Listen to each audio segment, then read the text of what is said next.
गीता अमृतम में आप सभी का स्वागत है। तो हम आ गए हैं भगवत गीता अध्याय 11 श्लोक क्रमांक 28 और 29। तो हम भगवत गीता के उन श्लोकों पे चर्चा करने का प्रयास कर रहे हैं जहाँ पे भगवान कृष्ण अर्जुन को अपना विराट रूप के दर्शन देते हैं और उसको देख के अर्जुन की मानसिकता कैसी हो गई है इसके बारे में चर्चा कर रहे हैं। और पिछले श्लोक में हमने देखा कि अर्जुन कहते हैं कि सारे कौरव योद्धा और उनकी साइड के भी योद्धा आपके मुख में अत्यंत वेग से जा रहे हैं। तो किस वेग से जा रहे हैं इसकी उपमा अर्जुन इन दो श्लोकों में देते हैं।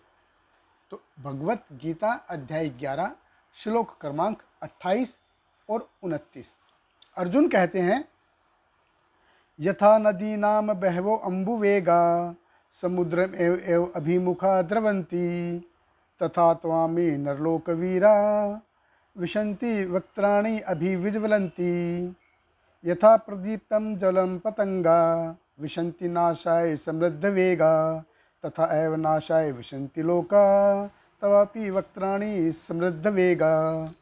अर्जुन कहते हैं, जिस प्रकार नदियों की अनेक तरंगे समुद्र में प्रवेश करती हैं उसी प्रकार ये समस्त महान योद्धा भी आपके प्रज्वलित मुखों में प्रवेश कर रहे हैं।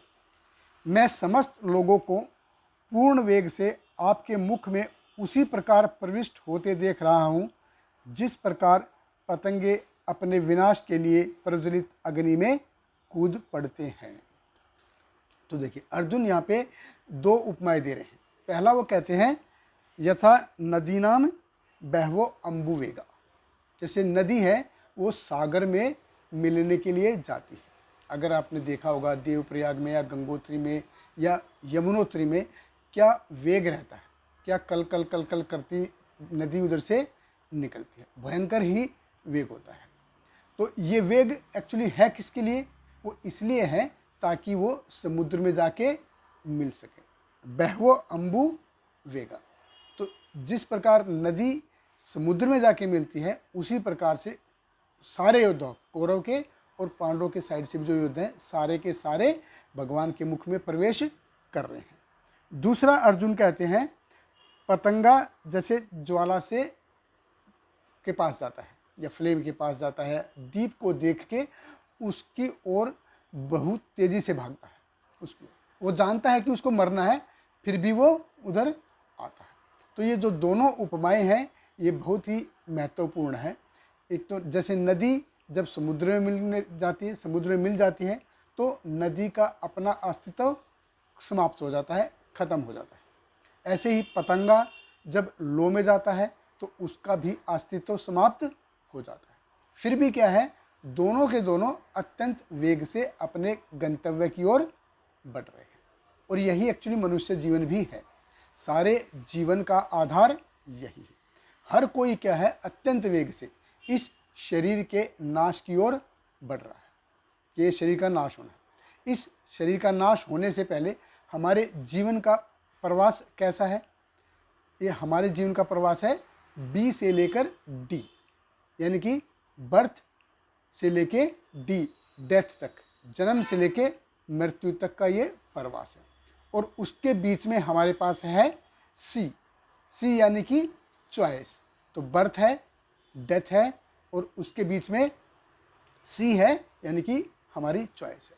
तो हम क्या चॉइस करते हैं ये सुनिश्चित करेगा कि हमारी इस जीवन में हमारी मौत कैसी है और हमारा अगला जीवन जो है उसकी क्वालिटी कैसी है। इस जीवन की हमारी मौत की क्वालिटी और अगला जीवन जो हमको मिलेगा उसकी क्वालिटी को सुनिश्चित करेगा।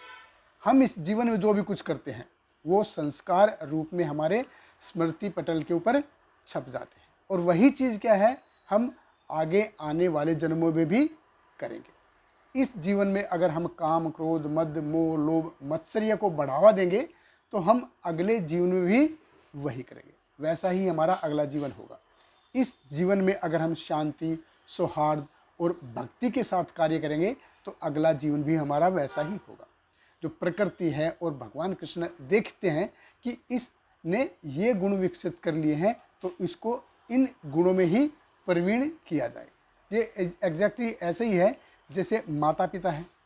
अपने जो ग्रोइंग बच्चा है उसको देखते हैं कि उसका इंटरेस्ट किस में है, उसका गायन में इंटरेस्ट है, खेल में इंटरेस्ट है, पढ़ने में है, चित्रकला में है, तो जिस चीज़ में भी उसका इंटरेस्ट है वो उसी में उसको और ज़्यादा बढ़ावा देते हैं, उसी को और प्रोत्साहन देते हैं।